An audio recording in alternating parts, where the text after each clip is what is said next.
Welcome friends, welcome back to the kitchen. Today we're going to be making shrubs, and this could fall under the old cookbook show, or it could fall under cocktails after dark, because I will use these shrubs in cocktails.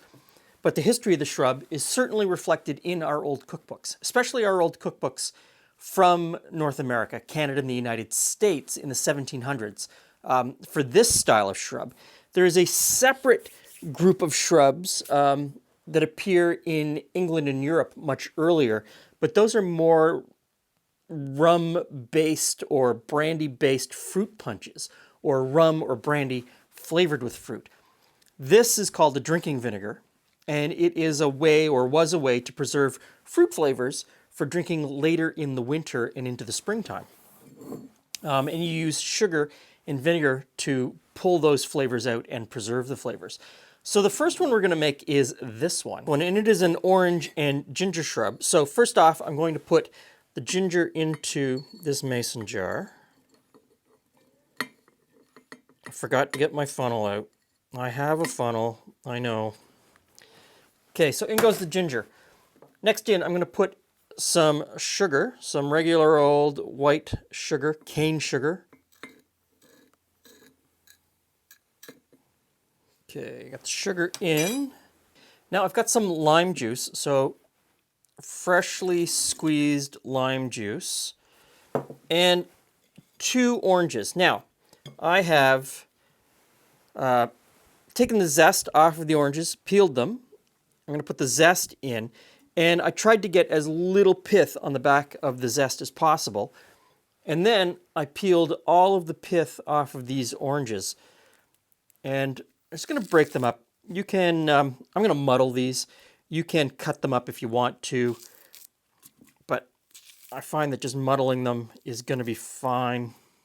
So in goes the orange. Now, for this one, I'm going to use apple cider vinegar. In fact, I'm going to use apple cider vinegar for all 3 of these. You need a cup of it. Now, this is unfiltered, raw apple cider vinegar. And I'm using it because it's from a local producer in Stayner, north of Toronto. I like the flavor.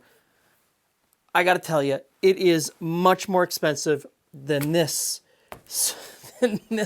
vinegar right here, apple cider vinegar. This is like a tenth of the price. And I got to tell you, you don't really notice much of a difference. And for everybody out there who says that, you know, apple cider vinegar has these magical healing properties, go ahead and use it if that's what you think. I personally don't think that. I would probably use this more often than not to keep my costs down and just have a bowl of yogurt to get my probiotics. So I've got a muddler, and I'm just going to break up the oranges. Okay, so we'll just set that one aside for a moment, and we'll move on to the next one. This next one is blackberries and basil funnel. Okay, so I'm going to start out, got the sugar. Goes in much easier with the funnel, definitely.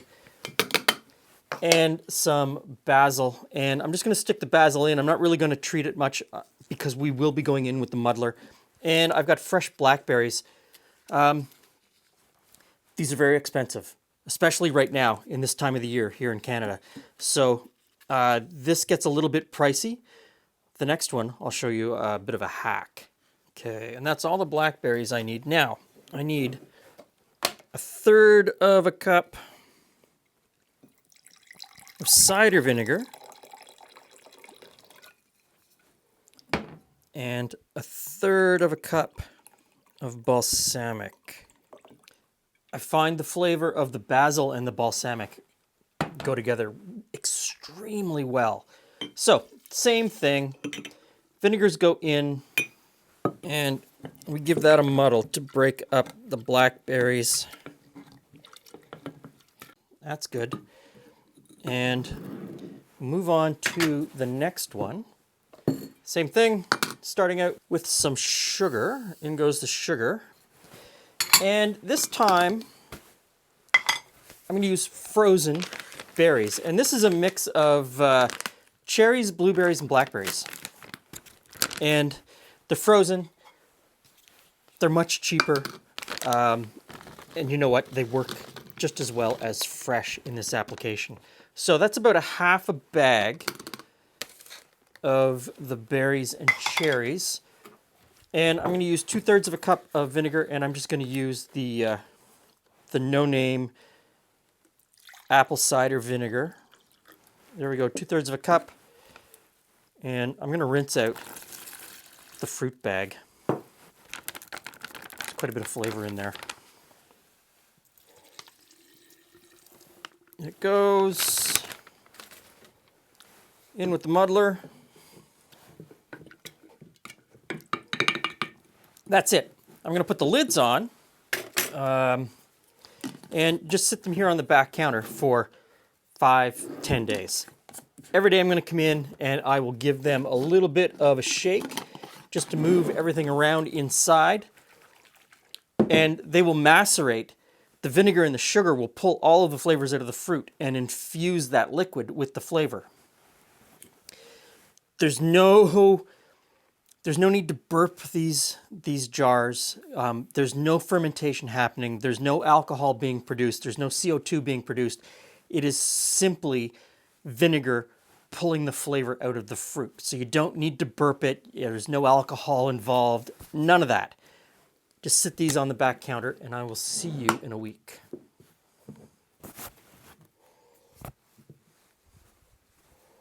Okay, so I have to admit, life got a little bit out of hand. These have been on the counter for probably almost 2 weeks at this point. Not a big deal. It's going to be fine. I mean, you really don't have to do this next step. You could leave all the fruit in here and just pour off the liquid, strain off the liquid as you need it, as you're mixing a drink or as you want to drink it or mix a cocktail. It's not a big deal. The next step, though, is I am going to strain out the solids and just keep the liquid. So a couple different ways. Of course, sieve, fine mesh sieve. This is one of those bags that they use for making almond milk or oat milk. Great thing about this type of bag is that you can get the solids in there and you can give it a really good squeeze and get out everything you want. With these ones, you get in there with a spoon and you just sort of mix it around. So let's get this done. I think I'll do the orange in this one since there's quite a bit of solids.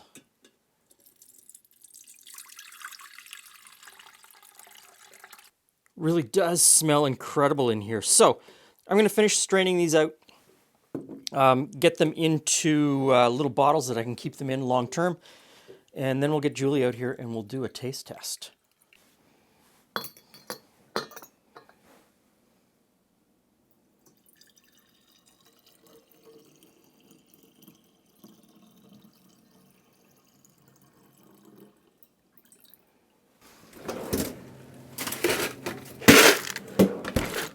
Okay, so to start, we're just going to taste these straight up with a little bit of soda water. So,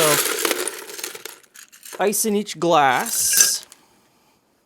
And I'm going to start out with 2 ounces of shrub in each glass. So this is the mixed frozen berry.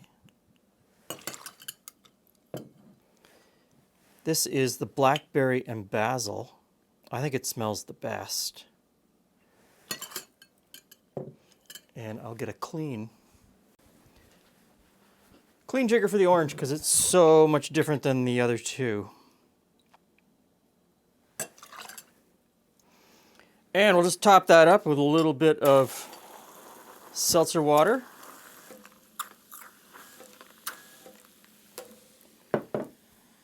And last one. Hey, friends. Hey, Glenn. Hey, Jules. That's a So we've got 3 shrubs. They need a little bit of a stir. This is our homemade seltzer water. I guess it's seltzer because I didn't put any salt in. Those are the traditional Is that the subtle? names. Subtle. Oh, can I stir it with this one? Flip it over. Oh, very good. That works. There we go. Okay, so orange and ginger, Orange and ginger. blackberry and basil, Ooh, blackberry and basil. mixed frozen fruit from Oh. the frozen fruit aisle. So it's blackberries What and you got? cherries and yeah, it's whatever. All right, I like the what you got version. I'm going to start with that. Okay, so here we go.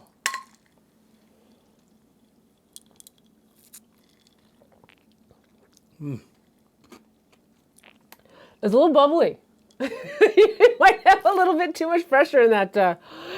Okay, so the beauty of making your own at home in a keg is that you can bump the CO2 pressure There's a lot of bubbles way in up that. there. I'm running that at 45 psi. So you get a lot of the carbonic acid. The bubbles do disappear rather quickly though because there's a lot of nucleation sites. With all the ice in it. Yeah. Well, all the ice in there's I strained it, but I didn't strain out all Okay. of the bits. That's like a tangy juice. Yeah. It's pretty good. I like that one with the basil. That one's nice too. That one's very. Okay. That ginger makes it really refreshing. That one is very juice-like. Okay. So, I would like- drink any of them. I like all of those. And I think But they're very different, right? Like this one feels very sophisticated. It does. It does. This one's really refreshing, and this one, the kids would like it. It also changes. Me too. It also changes with which vinegar you use, Yeah, that would. and yes. you can vary the amount of fruit to vinegar ratio. You can vary the sugar ratio. There's a lot of leeway with this to play with it and dial in your flavor. So the flavors, you can vary these flavors infinitely. You can take a flavor that you really like. I used all berries and oranges and stuff like that. You could use other types of berries like tomatoes. Yes, you could make a very savory version. Yes. Yes. And with tomatoes, it would be absolutely incredible. And then you make that into the best Caesar ever. Right? Cucumber. Yes. Cucumber would be very And refreshing. any of the melons would work incredibly well in this. So cucumber, watermelon, cantaloupe, all of those would be great, depending on what your flavor preference is. So don't feel that you have to say, oh, I'm going to do this exactly like Glenn did it. No. Take what you've learned.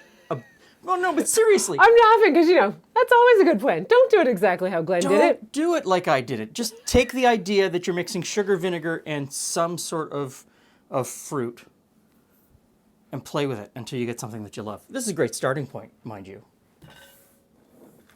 Really enjoy I'm this. gonna go with this one. Thanks for stopping by. See you again soon.